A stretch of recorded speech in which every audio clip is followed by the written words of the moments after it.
Hey guys, it's your girl Sierra and I am back with another video for the channel. If you are new here, hello and welcome. I'm Sierra. If you've been here before, what's good y'all? How y'all doing?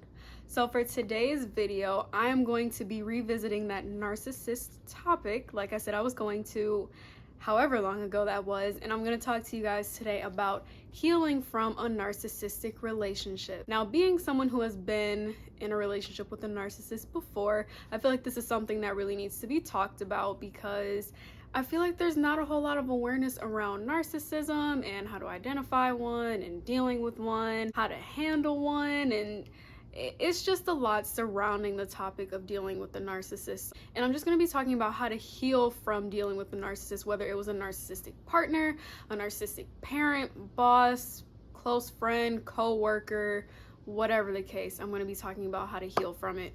I don't really have a whole lot of notes, and this video, I don't think it's going to be a super structured one. I kind of just want to talk to you guys from the heart, share my own personal experiences with you guys, and just tell you what I basically did to help move forward from being in that type of relationship, and hopefully be able to help someone who has just recently cut ties with a narcissist or is trying to but doesn't really know where to start or doesn't know how to. So I am talking way too much, so I'm gonna get right into this video. But before I do, make sure you hit the like button and subscribe to the channel if you are not already. And now let's get into the video. So I first want to start by talking a little bit about my personal experience with being in a relationship with a narcissist. So initially, this person I have known since I was 12 years old, middle school. We met in middle school, and he was always a really good friend of mine. And eventually after high school and like going on into college, we started talking and dating. And he was so different from all the other guys that I dated prior to him. He was like my best friend. I never felt like I had a boyfriend and a best friend in one before until him. He was so charming and so funny and amazing and just so great. I was just like, this is the one. Like, he is so great. And this was on the beginning. And then over time, as months went on, which eventually led to years because we were on and off for a super long time, I started to notice things about him, but I couldn't really say he was a narcissist initially. It was just typical relationship problems to me. I was tripping all the time, and basically he was great and I was the problem, basically, just to sum it up. And it wasn't until late last year maybe that I realized that I wasn't tripping and that I wasn't going crazy, and that I indeed had a narcissist on my hands. And first, let me just say I'm very grateful that I came to that awareness, because if I hadn't, I don't know where I would be right now. I'll probably still be in my head wondering if that was really my reality, if I really was tripping, or if I was really right, and probably would have still been continuing that same toxic cycle. There were just so many issues in the relationship. There was a lot of manipulation, there was a lot of gaslighting, there was a lot of lack of accountability on his end anytime there was an issue. Anytime I came to him with the problem, it was always flipped on me about how I was wrong, or maybe something that I did in my past, which is that manipulation aspect that I just mentioned. And it was just really toxic. And yet I stayed, and I'm gonna address that a little bit later on in the video. But I stayed, and I was just hoping and just wishing and praying that things would get better and things would change. And I was really just focused a lot on his potential, because I felt like he had so much potential to be better than he was. So there was still some part of me that was just like, he's a problem. And then there was also another part of me that was just like, maybe I am tripping, you know, maybe I am doing something wrong, maybe I am doing too much, should I not be thinking this way? And that's what narcissists do. They just fuck with your head, pretty much. They fuck with your mind. They find a way to make you the problem and not them. And it's just, they're this great person, you're bad, you're wrong, you're the one with all the flaws, you're the one that needs the work. And although he was a really great person as a friend and in the beginning of the relationship, he is a narcissist. And I'm not gonna sit here and bash him, because honestly, like, he was really great as a friend. And honestly, although he has put me through a lot, I do still feel like he is a good person just because he was a good friend. And thankfully, I'm able to be aware of that and just know that he needs to really work on himself. So I'm not going to sit here and talk crap about him because I know he has his own stuff going on. But that's just my own personal experience with it. Here I am, finally aware of what's going on, finally healing and being able to move forward from this really toxic and abusive relationship, because yes, narcissism is a form of abuse. It is a form of mental and emotional abuse. So one of the first things that I did to help myself be able to heal and move forward was educate myself on narcissism. And it was so crazy how because like I said, we were like on and off. At a point when we were off, all of a sudden on TikTok, these videos started coming up from this guy who was diagnosed with narcissistic personality disorder, and so he's aware of it, and his videos just started popping up about narcissism and just like different signs to look out for. And he was like role-playing different case scenarios of dealing with a narcissist, and I was like, why is this stuff popping up all of a sudden? And then I just really started doing my research on his videos and just like on Google and stuff like that. And then that's when I started to become more aware, like, was he a narcissist? And of course, fast forward, he is. And I found a lot of relief from that, because those of you who have dealt with narcissists, or if you are dealing with one right now and you may be a little bit aware or you are fully aware, you know that narcissists have a way to create a new reality for you. You approach them with an issue, they find a whole new way to flip it on you and make you believe something totally different. And then you're just struggling to know what's real and what's fake. You don't know if you're right and they're wrong. You don't know if they're right and you're wrong. You just don't really know what to believe. So really educating myself on it helped a lot. I actually even got a book from Barnes & Noble. Can't think of the name of it off of the top of my head, but it was very informative and it provided me with a lot of relief. It pretty much just confirmed all of my questions that I had about if I was really tripping, if I was really doing too much, if I was overreacting, and I learned that I wasn't.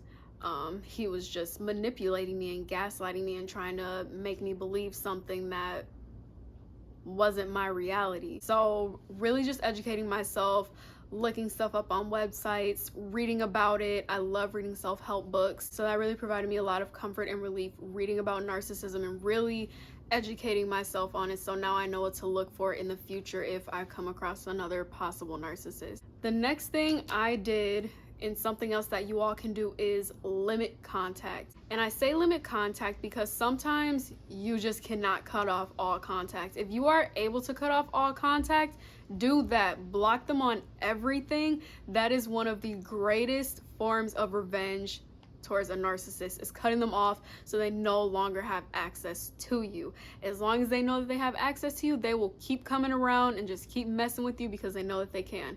So if you have the ability to cut them off and you don't have to speak to them for any reason, do it when you're ready, of course. But I say limit because sometimes people have kids with a narcissist. So, you have to co-parent. You can't just be you could be a deadbeat, but you shouldn't be a deadbeat. Although dealing with a narcissistic co-parent can make it very difficult to co-parent, you should still try to be in your kids' lives, of course, just when you have that communication, just making sure it's strictly about the kids, nothing else. Not a, hey, how you doing? Oh, we should catch up, blah, blah, blah. Nope. Can I talk to my kids? Can I see my kids? What do the kids need for Christmas? Do they need any back to school supplies? Stuff like that. Just keep it what it needs to be kept about. Don't go venturing off. If the narcissist tries to start venturing off and having other conversations, just nip it in the bud. Focus on the kids. Maybe you have a narcissistic boss and you can't really afford to find another job at the time, or maybe you're unable to find a job that can give you the same benefits and the same rate of pay that this job is giving you, so you just kind of have to stay in that circumstance. Maybe you're even a child living with a narcissistic parent and you're not old enough to move out yet. You don't have someone else you could stay with. You don't have the financial means to move out and be on your own yet. So sometimes you are going to be in situations where you just cannot escape that narcissist, which is why it's super important to educate yourself so you know that you're dealing with one, and then you know how to deal with one. So cut off all contact if you can. If you cannot, limit contact and keep that communication very brief and just talk about whatever it is that needs to be talked about. And if that combo starts to sway into another direction, just nip it in the bud and just keep it moving. Another useful way you can heal from dealing with a narcissist is going to therapy. Now here's the thing, you cannot just go to any therapist. You want to really find a therapist that is educated on narcissism. So for me, I was in therapy, not specifically for him. I had other things going on, but of course the topic did eventually come up because at that time I was starting to like educate myself on narcissism and things like that, and I wanted to go over it and, you know, just let it all out with my therapist. And she made a devil's advocate type of comment, basically flipping it on me, and it just kind of took me back to when I was with him, and it's like, you know, I'm bringing up an issue and he flipped it back on me. And, you know, that's what therapists do. You know, they want to challenge your way of thinking, and I know that's what she was trying to do. It's just when you're trying to heal from that narcissistic abuse, I just feel it would be more beneficial to be dealing with a therapist who is very aware about narcissism, maybe even specialized in it, really studied it. Because even my therapist said herself, you know, like, I know a little bit about it, and it's just like, well, okay, so won't be talking to you about this anymore. But I just think that would be very beneficial. So I definitely recommend going to therapy and just being able to have someone to just discuss your feelings and thoughts with, your emotions, and just airing it all out, just letting it all out, and just being able to just thought process everything and talking to someone who is not going to judge you and can help you evaluate those thoughts and really dig deep.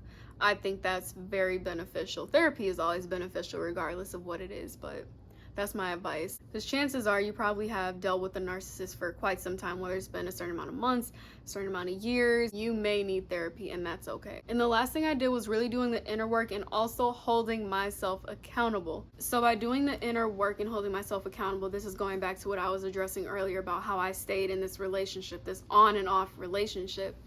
I really had to dig deep and think about why I stayed in a relationship, knowing that,